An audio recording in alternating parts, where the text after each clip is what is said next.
All right, hello everyone. Welcome back to your channel Study IQ IAS. मेरा नाम है उदिशा and all the students who are watching me live on Women in Work Career 24/7. आप लोगों की series चल रही है अभी soft skills and communication master class. जो हमारा बैच आया है 30 डेज का, उसी के लिए हम ये क्लासेस कंडक्ट कर रहे हैं यहाँ पर. और ये बैच 17 मई से स्टार्ट होगा. वो पेड बैच है, वो यूट्यूब पे नहीं चलेगा. यूट्यूब पे जो क्लासेस हैं वो सिर्फ 7 दिन तक होने वाली हैं. ये बैच रहेगा उन लोगों के लिए जो कम्युनिकेशंस रिटन हो या वर्बल हो, मेल राइटिंग हो, लिंक्डइन हो, इन सारी चीज़ों पर, इन स्किल्स पर काम करना चाहते हैं.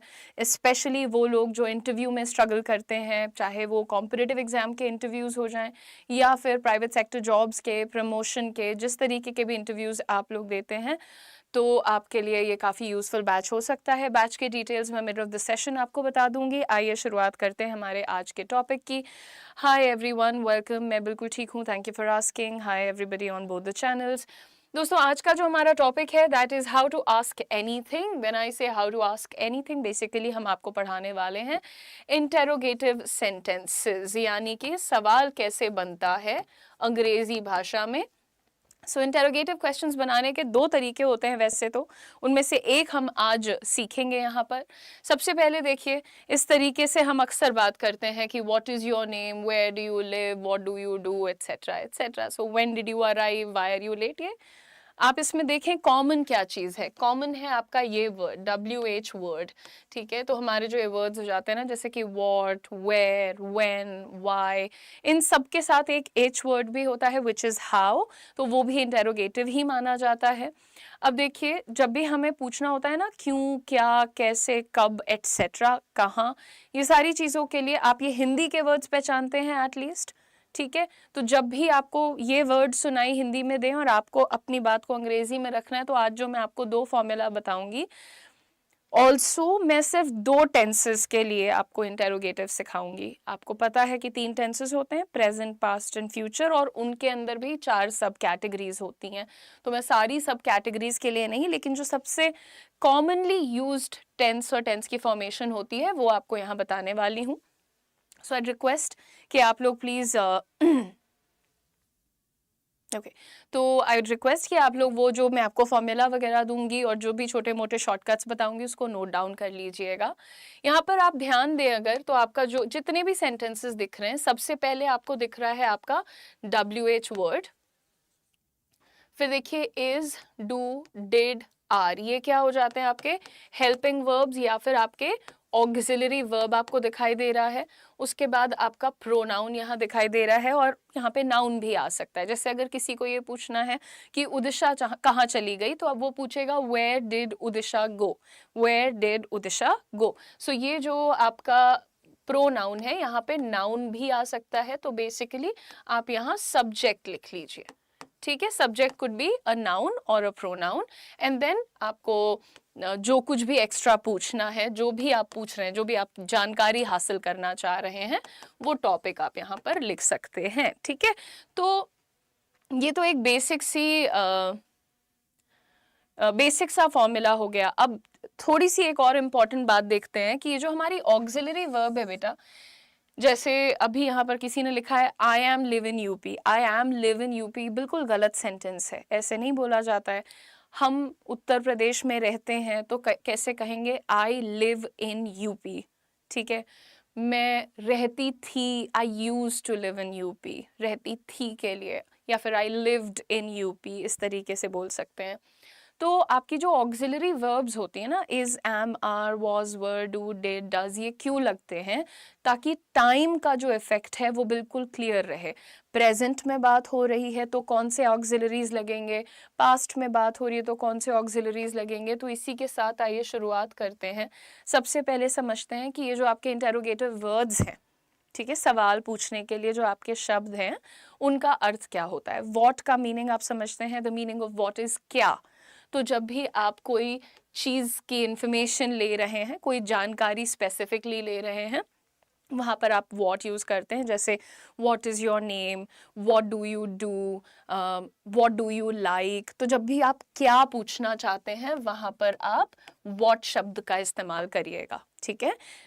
नॉट अ प्रॉब्लम खुशी, सॉरी की बात नहीं बेटा, मेरा काम है ना आप लोग को करेक्ट करते रहना, सो सॉरी नहीं बोलना आपको, चिल करिए। अच्छा, वेयर क्या होता है, वेयर इज कहाँ, ठीक है। तो कहाँ जा रहे हो, वेयर आर यू गोइंग, कहाँ रहते हो, वेयर डू यू लिव, कहाँ जाने वाले हो, where are you about to go, etcetera. So where कहाँ के लिए, where is my book, where is my car, etcetera. Next, when का क्या मतलब होता है, कब। जब भी आप टाइम की जानकारी ले रहे हैं तो आप व्हेन शब्द का इस्तेमाल करिए, और उच्चारण पर ध्यान दीजिए, क्योंकि जब भी आप क्लास में आएंगे, आप मुझसे बात करेंगे, और अगर आप व्हेन का प्रोनाउंसिएशन, जैसे यूपी हमारी साइड में बच्चे ज़्यादातर व्हेन को गलत करते हैं, तो वैन बोलने लगते हैं, वैन आर यू जॉइनिंग, ऐसे करके गलती। मैं हमेशा कहती हूँ कि ये जो उन्होंने अब तक सुना है उसके आधार पर पिक किया हुआ प्रोनाउंसिएशन है, लेकिन मैं आपसे ये रिक्वेस्ट करूँगी कि आप प्लीज़ अब जब सही सुन रहे हैं तो एटलीस्ट अब अपने उच्चारण को सुधार लीजिए। सो वैन नहीं, व्हेन, जेंटल रखेंगे, शॉर्ट स्ट्रेच देंगे, ठीक है। अच्छा, वाई के लिए हम कहते हैं क्यों, ठीक है। जब हम किसी चीज़ का कारण जानना चाहते हैं, when we ask about a reason, तो ऐसा क्यों किया, why did you do this, तुम लेट क्यों हुई, why did you get late, और why are you late, etcetera, ठीक है। तुम मुझसे बात क्यों नहीं कर रही हो, why you not talking to me. So why देखिए कैसे, एक होता है वाई बोलना, वाई, जब आप ऐसे, आपका जो फ्रंट सेट ऑफ टीथ है वो इधर लगेगा यहाँ लिप्स पे, तो बोलेंगे बाई, बाई। लेकिन जब हम कह रहे हैं तो वो प्रॉपर डब्ल्यू का प्रोनाउंसिएशन है why, why, right. So why, so you just have to pucker your lips out and then you have to say it again। pronunciation की देखिए ट्रिक्स होती हैं, उसके लिए आपको अपने लिप्स के मूवमेंट पर ध्यान देना चाहिए। अगर आप अभी ठीक नहीं बोल पा रहे हैं, जैसे एक होता है बेन, बेन, ये प्रोनाउंसिएशन है, इट्स व्हेन, व्हेन। सी, आप पहले थोड़ा ज्यादा करके बोल रहे हैं, एग्जैजरेटेड मूवमेंट है, लेकिन धीरे धीरे करके आपको आदत हो जाती है और वो व्हेन साउंड करने लगता है, when, when। see now I don't have to speak like when, ऐसे नहीं बोलती मैं, वे नॉर्मली भी अगर हम बोलेंगे तो हम ben साउंड नहीं करता है वो, है ना। अच्छा, who क्या मतलब हो जाता है, कौन। तो जब आप किसी स्पेसिफिक इंसान के बारे में या किसी पर्सन के बारे में सवाल पूछ रहे हैं कि who took my notebook, मेरी नोटबुक कौन ले गया, who is at the door, दरवाजे पर कौन है, who is your best friend, तुम्हारा बेस्ट फ्रेंड कौन है, तो कौन शब्द जब भी लगेगा तो who शब्द लगाइए वहां पर। विच के लिए अगेन, जब आप चॉइस दे रहे होते हैं कि दोनों में से क्या, which shirt is better, which of your friend is coming, और which car do you like the most. तो जब आप चॉइस दे रहे होते हैं कि इतनी सारी गाड़ियां हैं, उनमें से तुम्हें कौन सा पसंद है, सो विच इज आप चॉइस के लिए यूज करते हैं। अगेन ये भी कौन सी के लिए, कौन सा, कौन सी, एट्सेट्रा, ठीक है, कि कौन सी शर्ट बेहतर है, which shirt is better, which Instagram creator is your favourite, etcetera etcetera. Now whose, अब देखिए जब आप किसी के पोजेशन, ओनरशिप, बिलोंगिंग की बात करते हैं कि whose pen is this, whose book is that, whose sister are you, तुम किसकी बहन हो, whose daughter are you। गांव में जब भी जाइए अगर कोई आपको नहीं पहचानता है तो वो आपसे ये नहीं पूछेगा कि अपना नाम बताओ एक्सेट्रा, वो पूछेगा पिताजी का नाम बताइए, आप किसकी बेटी हैं, है ना। सो whose daughter are you, है ना। अच्छा, यहाँ पर हाउ क्यों पूछा जाता है, जब आप किसी काम को कैसे किया गया है, किस तरह से किया गया है, मैनर क्या थी या कंडीशन क्या थी, तब हम लोग हाउ शब्द का यूज करते हैं, ठीक है। Okay, all right, you like my pronunciation, that's really cool. Ma'am बहुत वीडियो देखे मैंने, वीडियो देखा, ओह नाइस, स्वीट यार, ये तो आपने एक्चुअली मुझे कॉम्प्लीमेंट दिया है, दैट्स वेरी गुड। देखिए प्रोनाउंसिएशन हमारा भी खराब था, हमने उस पर काम किया है तो वो ठीक हो गया है, आप लोग भी कर सकते हैं, गिवन दैट आप थोड़ा सा उसके लिए सीरियस हो जाइए और एफर्ट करिए, क्योंकि अगर नहीं करेंगे तो सूनर और लेटर पछताएंगे। तो मैं यही कहूँगी कि कर लेते काम, मुश्किल से मुश्किल 30 दिन की बात है, डेली एफर्ट रहेगा तो आपको खुद में इम्प्रूवमेंट विद इन 30 डेज दिख जाएगा। अब ये सारे आपके मेन वर्ड्स हैं जिनका आप इस्तेमाल करते हैं सवाल पूछने के लिए, ठीक है। तो ये इंटेरोगेटिव सवालों के लिए अब सबसे पहले हम चलेंगे अपने प्रेजेंट टेंस के फॉर्मूला पे। यहाँ पर ध्यान से देखो फॉर्मूला क्या लिखा है, इसको या तो स्क्रीनशॉट ले लो या तो नोट डाउन कर लो। WH वर्ड लग रहा है, फिर हेल्पिंग वर्ब जिसको हम ऑक्सिलरी वर्ब भी कहते हैं वो लग रहा है, फिर सब्जेक्ट लग रहा है, और जो भी तुम्हारा एक्शन है या टॉपिक है या उसके आगे की वार्तालाप है वो लगा दो। ठीक है, अब इसका हम आपको जैसे कुछ एग्जाम्पल देते हैं कि तुम कहाँ रहते हो। प्रेजेंट टेंस का मतलब समझिए कि जब भी आप हिंदी वर्ड्स लाइक है, हो, हैं, इस तरीके की चीज़ें बोलते हैं तो आप बात कर रहे हैं प्रेजेंट टेंस की, कि तुम कहाँ रहते हो, वेयर डू यू लिव, वो सब लोग कहाँ रहते हैं, वेयर डू दे लिव। तो यहाँ पे दोस्तों आपको प्रेजेंट टेंस को बहुत अच्छे से पहचान लेना है, यानी अभी के वक्त की जो बात हो रही है, जैसे अभी का वक्त हो गया मई का मंथ, 2026 का साल, ये सब प्रेजेंट है ना, आज का दिन एट्सेट्रा, ये पर्टिकुलर आवर, ये जो भी 3 से 4 का टाइम है, तो ये सब प्रेजेंट है। अब इसमें हम कैसे बात करते हैं कि हम पढ़ा रहे हैं, आप पढ़ रहे हैं, वो जा रहे हैं, वो आ रहे हैं, तो है, हैं, हो एट्सेट्रा वर्ड्स यूज होते हैं। तो इससे आप पहचान गए कि प्रेजेंट टेंस का वाक्य है हिंदी में, तुम कहाँ रहते हो। ठीक है, अब मैंने इसको लेट्स से हिंदी में लिखा कि तुम कहाँ रहते हो। अगर मेरी बचपन में ये हैंड राइटिंग रही होती, मैं आपको बताना चाहती हूँ कि मेरी मम्मी सॉफ्ट पेरेंटिंग की बिल्कुल ऑपोजिट है, बिल्कुल ऑपोजिट। अगर इस तरीके से हमने तब लिखा होता तो मतलब हम शायद आज नहीं जीवित होते लेकिन अब लिख सकते हैं, ठीक है, आप लोग भी पढ़ ले रहे हैं, हम लिख दे रहे हैं, पर्पस सॉल्व हो रहा है, लेकिन ऐसी हैंड राइटिंग होनी नहीं चाहिए लोगों की। कहते हैं जिनकी हैंड राइटिंग बहुत गंदी होती है वो इंटेलिजेंट लोग होते हैं। ऐसे ही आजकल फालतू के फैक्ट्स को कोट करके मैं खुद को बुद्धिमान साबित करने की कोशिश कर रही हूँ, लेकिन दोस्तों आप बिल्कुल भी ध्यान मत दीजिएगा। तो तुम कहाँ रहते हो, ये आपका सवाल है, क्वेश्चन मार्क लगेगा पहली चीज। अब देखो इसमें सवाल किस शब्द से पूछा गया है, कहाँ। कहाँ की अंग्रेजी क्या होती है अभी सिखाया है हमने आपको, तो यहाँ पर आप लिख देंगे अपना WH वर्ड। ठीक है, अब ये प्रेजेंट टेंस है और मेरा सब्जेक्ट है तुम या आप, दोनों को अंग्रेजी में कहते हैं यू, करेक्ट। तो इसके साथ हमें यहाँ पर क्या लगाना चाहिए, डू, वेयर डू, क्योंकि हेल्पिंग वर्ब जो कि प्रेजेंट टेंस दिखाती है और यू के साथ जाती है वो होती है do. Where do you live, ठीक है, वेयर डू यू लिव, ये आपका क्वेश्चन हो जाएगा। कूल, चलिए अब इसमें अगला एग्जाम्पल देख लीजिए, व्हाट डज शी वांट। अब आप पूछिए कि डू की जगह डज क्यों लगा है, क्योंकि सब्जेक्ट सिंगुलर है। ठीक है, अच्छा मैंने अभी बहुत रिसेंटली विमेन एंड वर्क वाले चैनल पे सब्जेक्ट वर्ब अग्रीमेंट का ऑलमोस्ट 1-1.5 घंटे का एक वीडियो डाला है, उसको पढ़ लीजिए। तो जिन लोगों को ये डाउट है कि डू कहाँ लगता है, डज कहाँ लगता है, इज एम आर कहाँ लगता है, ज़रा क्लियर हो जाएगा।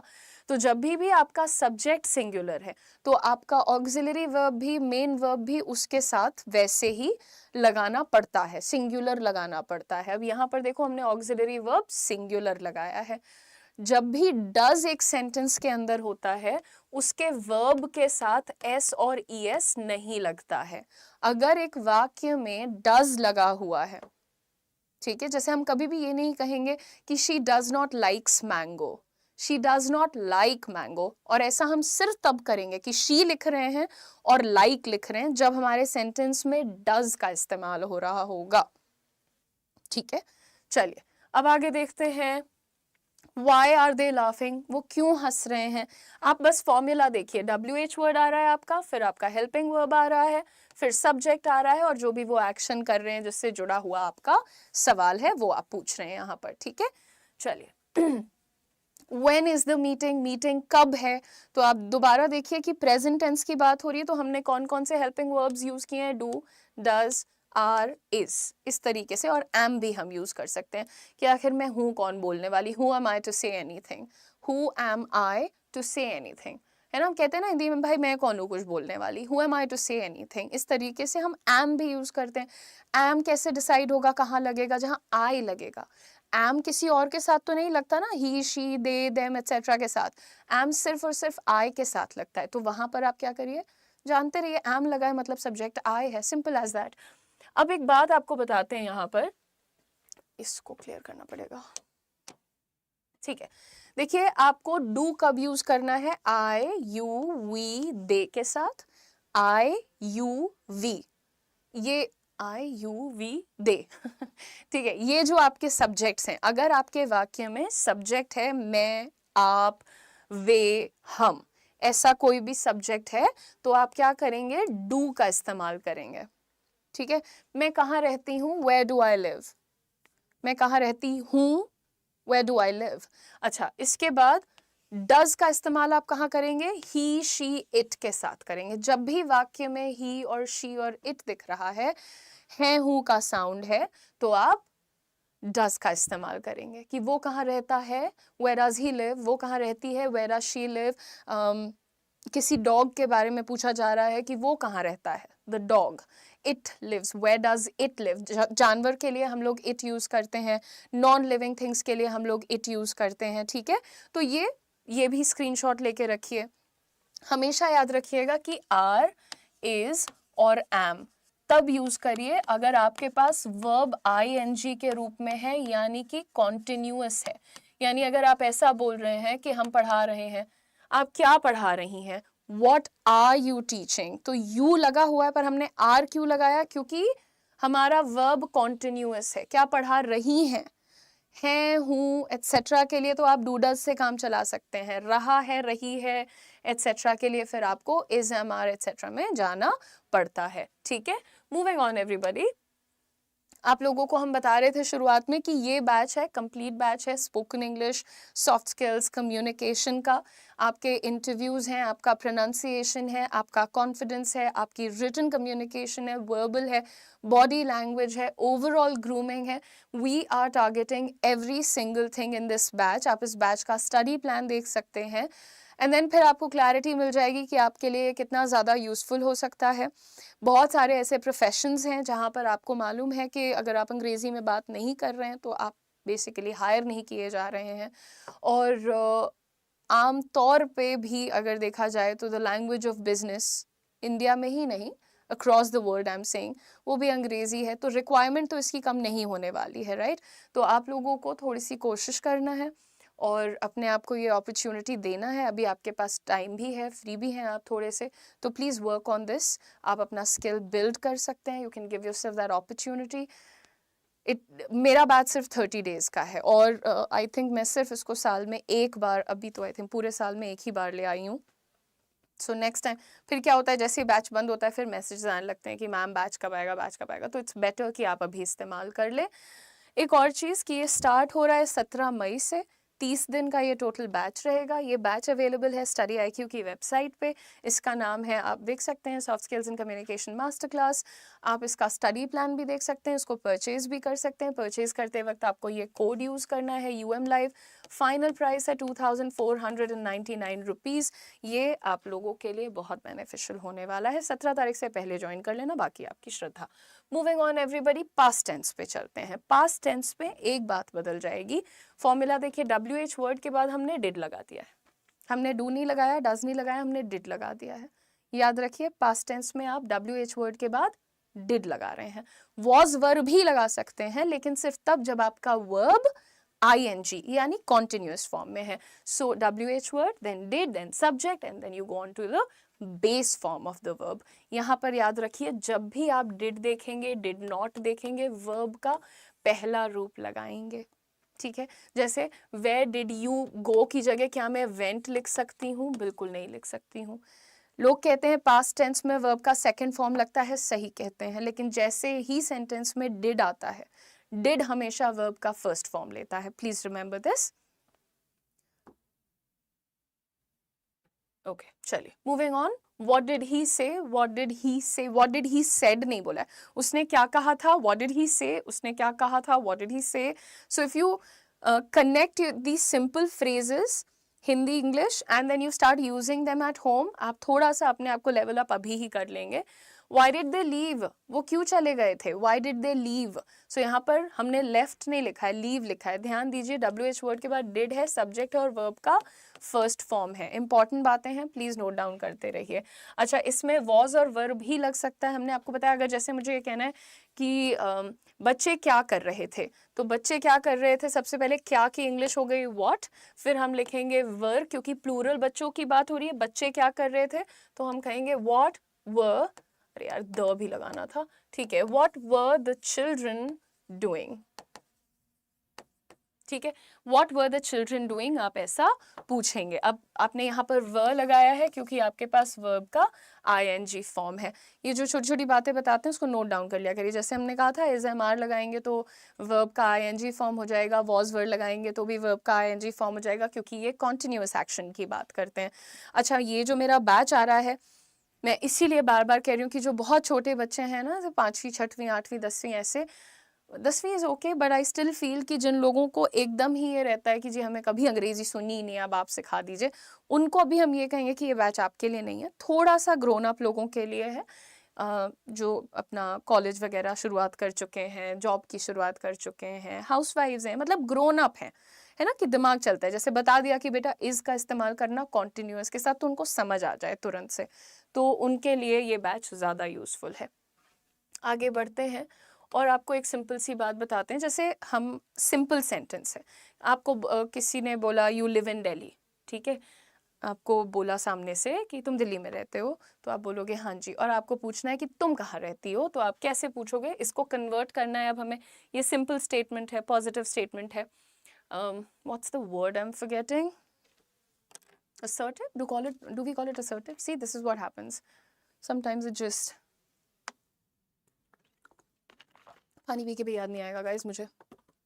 अफर्मेटिव, अफर्मेटिव, अफर्म करना, डेक्लरेटिव, बताना, डिक्लेयर करना, ठीक है। अच्छा, अब हमें किसी ने अनाउंसमेंट किया है, इसको अगर हमें कन्वर्ट करना है कि भैया सवाल बना दो इसका, तो कैसे बनाएंगे, यू लिव इन दिल्ली, तुम दिल्ली में रहते हो, करेक्ट। अब इसका सवाल हम कैसे कर रहे हैं, सबसे पहले क्या आ जाएगा, WH वर्ड आएगा, और क्या पूछना है, कहाँ रहते हो, तुम कहाँ रहते हो, तो वेयर।